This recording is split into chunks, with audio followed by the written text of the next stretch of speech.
দেশের সাথে বেইমানি করতে তোর বাধে না? তোমার জ্ঞান শুনতে আমি আসিনি জয়নাল মিয়া।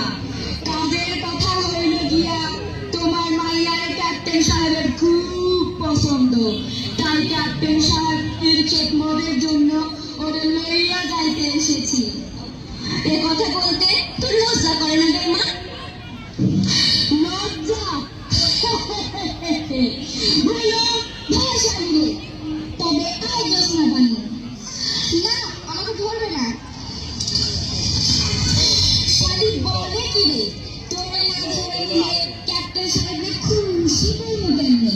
শেষের জীবন দিব নাকি? এতে তোর বহুত মজা লাগবে।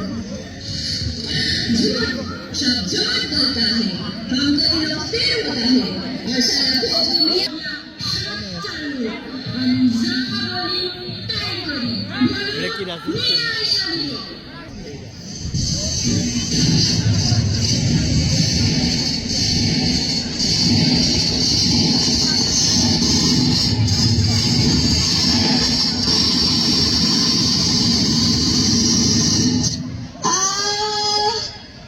বুঝতে পারলাম না বাবা, বলে গেছে ফিরতে। সরি, তোদের দেখছি আমার মালিক কই? চিরনিদ্রায় ঘুমিয়ে গেছে।